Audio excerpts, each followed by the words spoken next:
and an American doctor working there has urged the President Trump's special envoy, Steve Witkoff, to come and see the situation for himself. Mr. Witkoff, as we've been reporting, arrived earlier in Israel and has met with Benjamin Netanyahu. We're joined now by the doctor, Dr. Tom Adamkiewicz, an American paediatrician. Good evening, and thank you very much for being with us. And you were saying earlier on our programme, on a clip we got from you, that you would like Steve Witkoff to come and see what was happening in your hospital, to come and see for himself. If he did that, what would he be seeing? Yeah, it depends what time of the day. I'm a pediatrician, so we're around in the morning and we see children. There are about 600 to 800 children that are seen through the emergency room, and maybe 60 admissions. And those are children that have, in addition to what we expect for children, there's additional problems with undernutrition. Some of the children are severely malnourished. But it's not only that. There's also problems with water. The water is, according to physicians here, not 100% safe. And so children, there's massive problems with diarrhea. They also live in extremely crowded conditions. So there's rampant infections, meningitis. And so all these children ended up on the ward. And this hospital is the main referral hospital. So all the local, temporary hospitals, NGO hospitals refer patients into this hospital.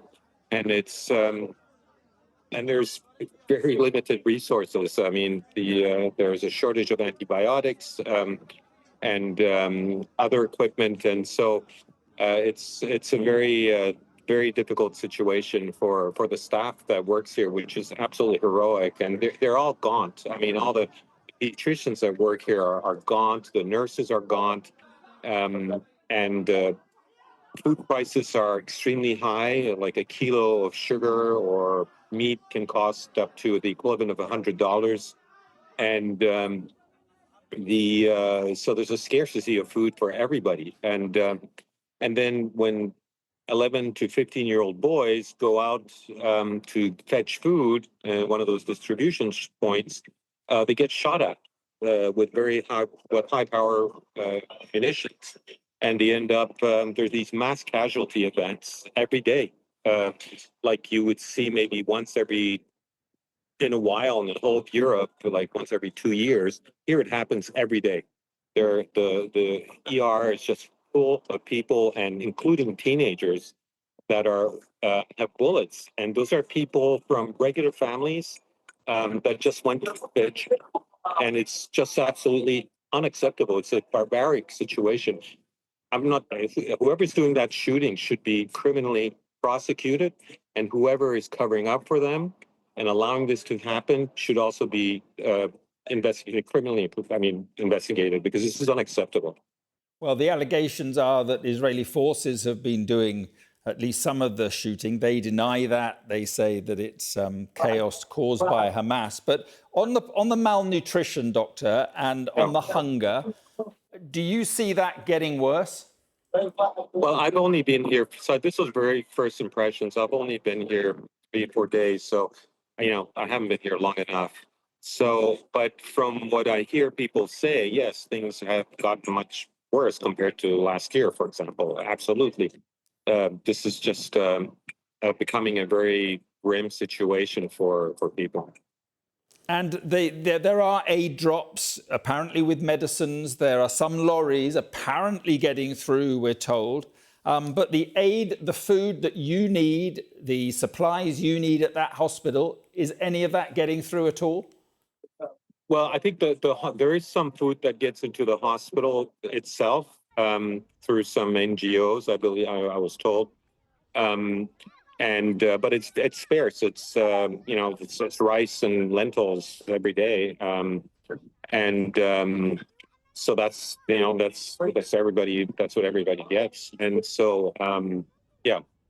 But if you don't get more food, more medical supplies, clean water soon. What do you fear could happen in Gaza?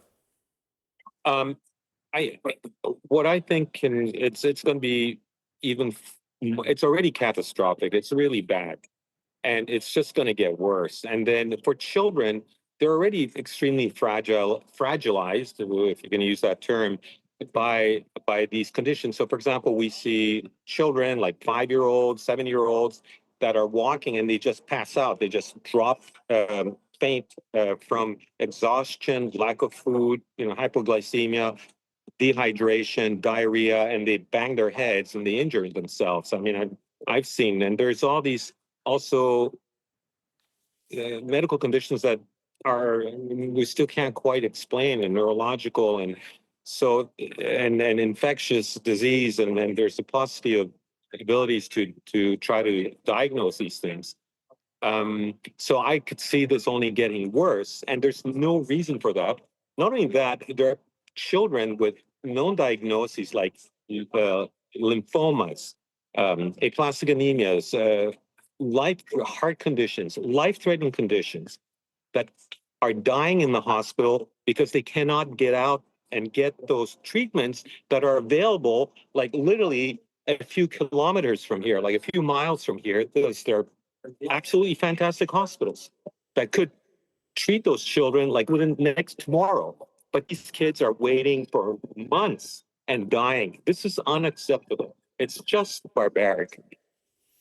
And so, just finally, what would your message be to Steve Witkoff, then, who has been sent there by Donald Trump to find out what needs to be done? What would your message be to him? Well, to Steve Witkoff and Ambassador Huckerbee, who is a good Christian, to come here. I'll meet him here, right there. There's the line. There are tanks there. I'll just show you. There's tanks that were running across behind those buildings a couple of days ago. They can deconflict it.